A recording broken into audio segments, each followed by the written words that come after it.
Lord, you sure knowed what you was doing when you put me in this Discord call at this very time. A man with a podcast somewhere and a podcaster in the making.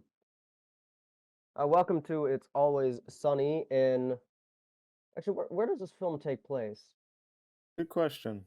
It had like a very Southern Gothic feel, but I guess it's always sunny in West Virginia. In Yeah, 1955. We'll go with that. yeah, it's always welcome. It's always sunny in West Virginia. I am your today's host, Red Drumarts. Want you to introduce yourself? I am today's not host, Patrick. Almost said Lugia for a second.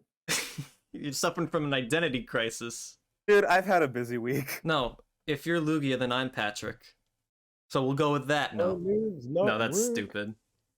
Anyway, today we're going to be talking about Night of the Hunter by Charles Laughton. But before that, just a brief rest in peace. Lance Reddick passed away at 60. He's well known for the John Wick franchise, The Wire.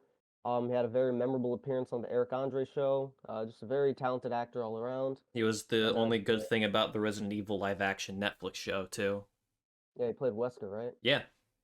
Other than that, there's some, the Oscars had Everything Everywhere all at once kind of swept the Oscars, and it was kind of controversial because of that.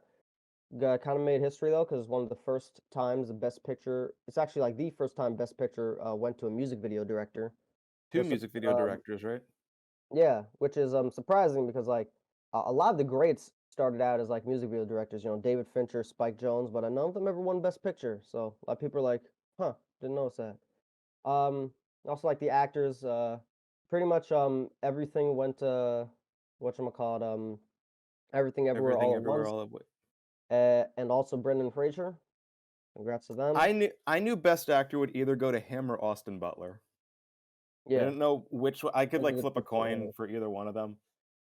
Everything Everywhere All at Once was like far from my favorites, but I'm not like disappointed with the wins. RRR won for Best Original Song. It's pretty cool. Which song was that? And Not to. Not to. I need to And remember what that one was. it's the dance battle in the movie. Oh, okay. And I guess the last significant one, just because we're a big fan of animation here, but Guillermo del Toro won for his stop-motion Pinocchio adaptation.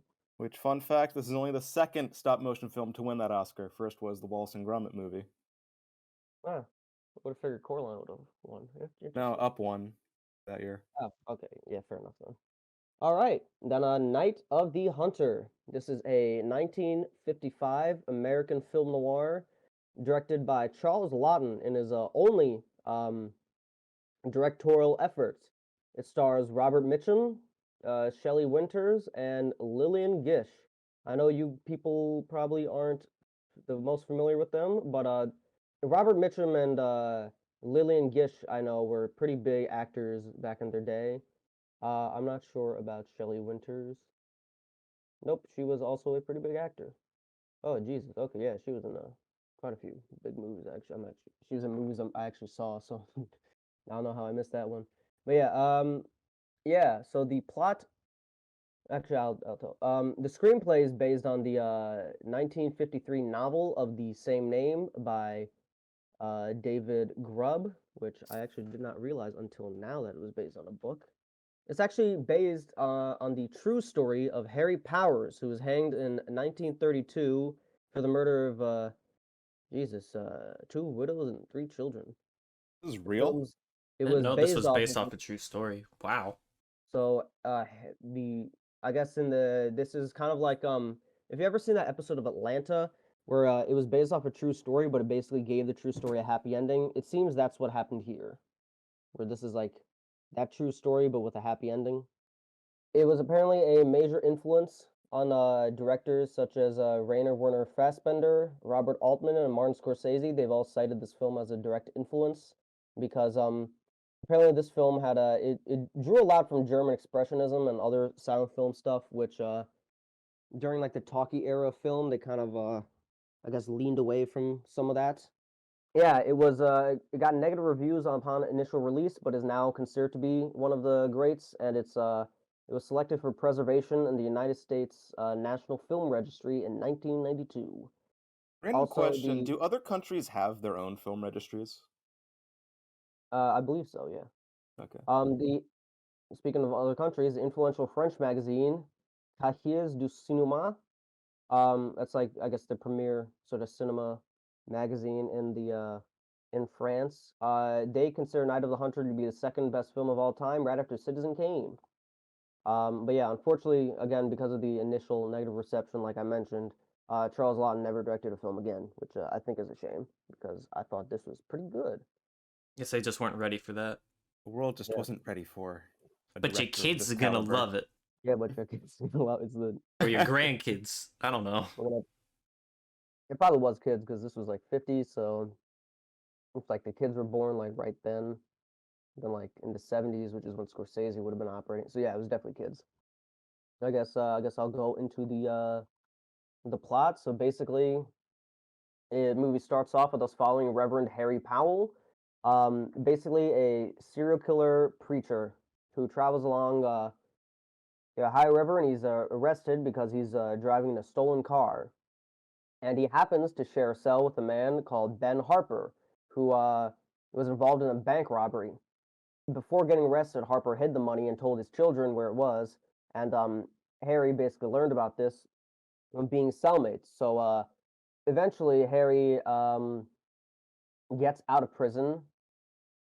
He's released from prison, and then he visits Harper's hometown, and basically, because he's so charismatic, he's able to basically charm everyone, including eventually marrying Powell's wife. And the main character, I keep not Powell, marrying Harper's wife, and I keep, I guess, emphasizing the Reverend, but he's actually the villain. The main character is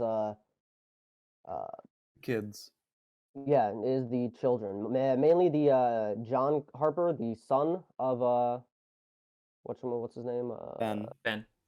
Yeah, basically, he's the only one that can see through the creature's act, and this whole film is basically kind of like the cat and mouse tug and war game of like him trying to prevent his family from being manipulated and losing the money. So in a way, the first thought I had when seeing this movie was that it was similar to both No Country for Old Men in terms of film, but in terms of like other books, A Series of Unfortunate Events like definitely took a lot from this because it's basically like this is basically Count Olaf and the kids having to deal with that. But yeah, slowly you have this man ingratiate themselves into this family's life, and after their mother is murdered, like and they basically attempt to escape, and then they come across this basically this person that runs an orphanage, and Miss Cooper. Miss Cooper, and when Harry tracks them down, there's this big kind of standoff. One thing I found interesting about the ending is that when Harry gets arrested, because I forgot to mention, but John saw his dad get arrested, so when Harry gets arrested, he kind of has gets the same flashbacks reaction. to that. He gets flashbacks to that, and then because like he was traumatized. So yeah, and that explains the reaction. Because beforehand, it's like, why are you trying to help him? Oh no, yeah, yeah, you spent the entire movie running from him. Why are you just now being like, no? Yeah, the idea was basically you can kind of forget it because the kid is pretty sharp, but he's like 8 years old or some shit. He is a child. He is a very young child, so he's like pretty horribly traumatized. It reminded me of almost like Vinland Saga, where this man you hate, he does kind of become like a father figure to you, and that kind of like fucks with your brain, especially when you're young. So I thought it was interesting, but yeah, that's basically where the film ends. And then it's finally revealed. The big twist. This was a Christmas movie the whole time. Yep. Yeah. It ends on Christmas because Christmas is a happy time. Or is it? And you know, Christmas is Jesus' holiday, and he's all about preaching the word of God, and Jesus was the Son of God. And the speech that Miss Cooper gave at the end kind of gave me mixed signals. Really? Elaborate. So, throughout the entire movie, Harry is known to be this charismatic priest. He manipulates a lot of people to get them on his side. And when Miss Cooper, what was her name, Rachel? Or no, that was Ruby. Ruby. No, it is Rachel. They called her Ruby. Oh, Rachel Cooper? No, the girl who. Oh, the girl. Yeah, that's Ruby. Yeah. No, I'm talking about the old woman. Oh, the old woman is Rachel. Yeah. Okay. No, the woman who runs the orphanage? Yes. Miss Her, the old one. Yes, Miss Cooper. When she gives that speech at the end, it's eerily similar to what everyone else was saying when they were manipulated by Harry. So that was kind of like, okay, maybe this doesn't end in such a happy way after all. I thought it was meant to be more of like an inversion almost. It could be. Can you be specific? What did she say again? I don't remember. What she said specifically, I can't really say off the tip of my tongue. Like a gist. Like I guess something about the kids being in God's grace or something like that, which was kind of similar to what Harry said with like love. A lot of the idea was that basically I thought Harry was like using religion and all this like preaching about love as just like an excuse to do whatever he wants, when Rachel is like sincere, you know. I feel like what I thought was interesting about this is like most stories about like kind of monstrous priests kind of like they take a very anti-religious stance, when this one I actually thought it was very like reaffirming of religion in a way. The way I saw it is that Harry is basically the Antichrist. You know, the story about, you know, this false prophet that everyone kind of like worships because he's so charismatic. But you know, in the end, he's revealed to be a faker and kind of cast out by, you know, someone who's more pure of heart. You know, I think there's meant to be like some sort of Virgin Mary like illusions with Miss Cooper, because you know she's this kind lady who you know has no family of her own, but kind of. So it's more black and white in this black and white movie. Yeah, I guess. Okay. So what did you think about it, Patrick? Like the movie itself, like as a whole. Yeah. You know, for a movie directed by a guy who never directed a movie again, I liked this quite a bit. Yeah, this had some amazing shots throughout. I mean, some were definitely a sign of the times, but he got really creative with some of the settings. Here's the thing. You say sign of the times like it's a bad thing, but the thing is I kind of wish some movies still look like this, because the way the shadows and like some of the set stuff was like, I thought that was like some of the nighttime scenes, like the river, that looked really good. Yeah. One shot that stood out to me was when Harry is getting ready to kill the kid's mom, and you can see that the bedroom kind of cuts off into darkness. I thought that was neat. I like the use of silhouette throughout. This is very clearly inspired by like German expressionists, like horror films and like film noir, which I thought was interesting because it added to like, basically they're inspired by like actual Gothic and they apply to the South. So I'm not sure if this is the start of Southern Gothic, but this is like definitely like pretty early example of Southern Gothic. I was very impressed by so like when the mom was murdered, they showed her like body underwater. I'm like, how the hell did they film that? I was like that. Like for a movie made in the 50s, that is impressive. I was like when I looked it up, I think like apparently they got like a tank of they got like a tank, and that's like a wax model or something. So I was like, oh, that's like I guess that makes sense. Work. Yeah. Either way, it's still impressive. I like a lot of like the silhouettes and kind of painterly things that they had going on. Like it's not like the most realistic, but I kind of like the stylized look that the world had. But yeah, it's really, really well shot, and I'm not sure if Citizen Kane came out before or after, but like this kind of like uses a lot of techniques that people give credit to Citizen Kane for. So either he picked up on shit really fast, or there's some stolen valor going on. Citizen Kane came out before. That was the 40s. Yeah, it was. 41. Okay, but this still uses like a lot of like over 10 years ago. I guess the obvious question: what did you think of Robert Mitchum as Reverend Harry Powell? I think he was a really perfect fit for his role. I agree. Yeah, this is like a legendary performance. Like if this, he kind of reminded me of Elvis Presley just a little bit. What? Just a little bit. What? Elaborate, please. It's kind of like the way he talks, like the hand of love and hate, sugar mama. No, but I don't know. I just got that vibe from him. I thought the kids did like surprisingly good because like usually child actors aren't, and like this isn't like like this isn't like the Sixth Sense like level of child acting, but like given the kind of stylized world, I thought the kids fit like it. I was impressed by the performances like overall. I thought was like really good. Obviously, Miss Cooper actually stood out a lot to me because she's actually like basically only in like the second half of the film, but she really like makes gives herself a real presence. I don't know. What did you guys think of like all the other performances? Like, because obviously like Harry Powell is kind of like the big standout. He's the show stealer. I think everyone else did a fine enough job. It's just that he's like the biggest standout performance. Do we have anything else we want to say? I don't know. So it was a pretty compelling kind of honestly even like kind of good. Like it's not like a horror film, but like there's kind of like this kind of constant unsettling feeling of this man kind of basically taking over these people's lives and like nobody believing you when you say he's evil and shit. And it's I mean, he did kill the mother of 2 kids and is chasing the kids for money. yeah, but like the fact that like nobody believes them, it's like the only person that actually like believes these children is Miss Cooper. And Actually, one scene that made me laugh was when Harry comes up to the house to take the kids back because he says he's their dad, and Miss Cooper's like, "Well, why don't you go? Why don't you go to your dad, John? Because he's not because he isn't my dad." Okay, she walks back in the house, comes back out with a fucking shotgun. yeah. That made me laugh.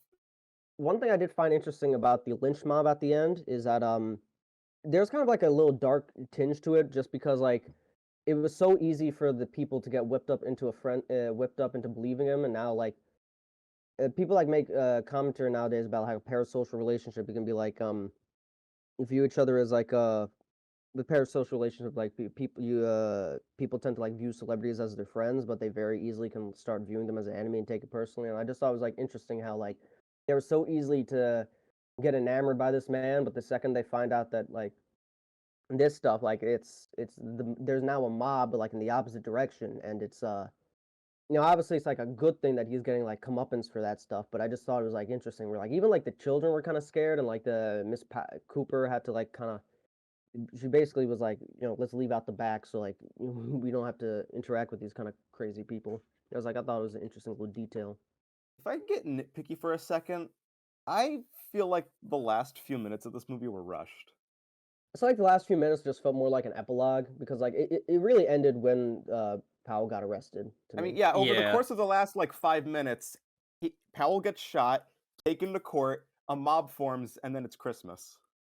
So yeah, like the ending was definitely a bit rushed. I guess like back then, movies were kind of expected to be like shorter because this is like a clean like 90-minute film. I'd assume it's like some studio mandate because like it definitely felt a little rushed at the end. Like that's my only real criticism of the film, that I felt kind of rushed at the end. I have one other nitpick, and Go ahead. I'll be honest, I didn't quite understand some of the characterizations. Like, what exactly did Powell want with the $10,000? Just money, I guess. Well, he's also a serial killer, so he targets specific people. Oh, I think y'all forget, but this is 1950, so $10,000 in 1955, according to inflation, that is well over $100,000. So that's a lot of fucking money. You'd be like, man, all this for $10,000 is like, nah. Like back then, that shit was like you could buy like a fucking house with that shit. That is like, you would be set for life with that money. Like, that's a lot of money. Okay, fair enough. But another characterization I didn't quite understand was John and Pearl's mother. She is very reluctant to marry Mr. Powell, but then she does like 2 minutes later. I guess That that's was- just the Well, right, charisma at work. It wasn't just the charisma, but I think like the fact that he definitely framed it as like, oh, I just want to take care of the kids. Also, the fact that she gave the closure with like, oh, the money's down the river. So I feel like all the things that was kind of like he basically like closed all of the loose ends for her. He gave her closure and also basically suggested that, oh, I'm only gonna marry you for to take care of the kids. So like that's kind of deal. So I think she fell for I it have because of that. one other characterization thing. What exactly compelled Harry to approach Ruby? I think it was this kind of like I don't remember the scene exactly, but like throughout, I feel like he's been This, able this is to. this is the first time that we see Harry since he chased the kids into the boat. Okay, I think it's that like idea of him like giving the friendly front because Yes, but like that was a really lucky guess that the girl he chose was one that had connections with the kids he was after. I guess that kind And of he is gives a a man bit of God. Maybe the hand of God is helping guide him. I don't know. Helping Well, him there's this murder. idea of like there's this like I do think it's kind of interesting with the theme of like just kind of random chance for Harry Powell, like he just happened to be in the cell with the same thing, and then he happens to find Okay. this All right. lady, but also throughout he mostly like most of his manipulations are like with women, so I feel like that might be like an element to it Fair because enough, but she's like a much younger woman. yeah, but this is like the 50s, so And again, he is established as kind of a creepy guy, so yeah, okay, fair enough. well, one, he's creepy, but also like just the kind of like I remember like old Little Rascal things. You'd always So have wait, like hold on. girls having like schoolgirl What? crushes on like the. What? So, because he's a serial killer, was it established early on that he goes after women with curly hair or something like that? He goes after widows. Widows, okay. Never mind then. I think a lot of these are just kind of like interesting details that you kind of just like pick up on. I didn't even like notice that thing that you mentioned, but yeah. Overall, I guess what's your final thoughts? It was a I thought it pleasant was a pretty great surprise. film. Yeah, Yeah, like I said, I enjoyed this one quite a bit. it's probably one of my favorite kind of film noirs. That's classic, 50s films. I imagine I'll probably give this a rewatch. Yeah, I mean, Maybe if around anything, the Christmas time. cinematography was really great. What was I gonna say about Got an underground Christmas classic right here. I don't I guess know. maybe not it's that like, underground, since again it was inducted into the National Film Registry.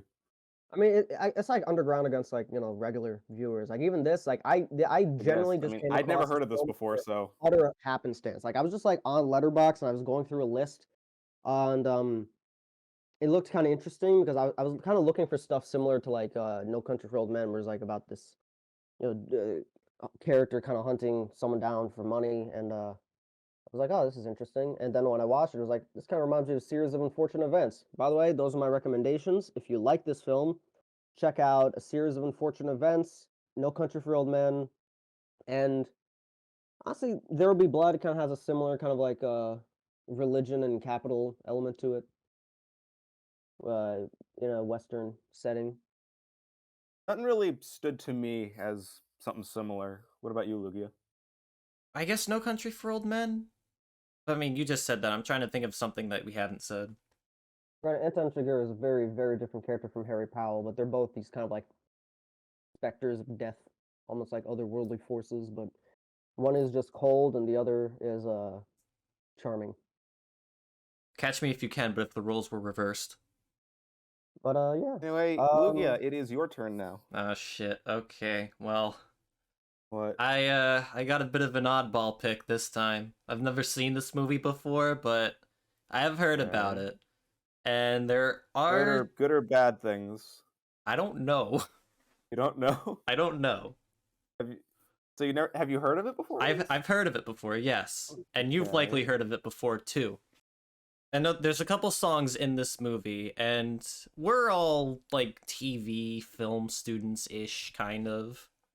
You've likely heard of a song that describes what a montage is. Yeah. You haven't? I mean, I'm just trying to think what this could possibly be. Red, do you know? I don't know. All right, well, Am I gonna have like an aha moment as soon as you say it? maybe. Like, I don't know. Anyway, all right. What do you got? What is it? It is Team America, World Police. Oh, I have heard of seen this that movie. movie. I've Oh, seen boy. it. Yeah. I have I've not seen never it, seen but- it. Yeah, it's It from just the popped South into Park my guy. head at It's really one funny point. because I've been talking about South Park a lot with some people lately. So yeah, I guess I'll end with my little monologue. Little lad, just staring at my fingers. Would you like me to tell you the story of right hand, left hand, the story of good and evil? Hate, H-A-T-E. It was with this left hand that old brother Cain struck the blow that laid his brother low. Love, L-O-V-E. You see these fingers, dear heart? These fingers has veins run through the soul of man. The right hand, friends, the hand of love. Now watch as I show you the story of life. These fingers, dear hearts, it's a warring and a tugging, and again, and now watch him. Oh, brother left hand, he's a fighting. Look at that. Looks like love's a goner, but wait a minute. Hot dog loves winning. Yes, sirree, it's love that won. And the old left hand of hate is down for the count. Lean on Jesus.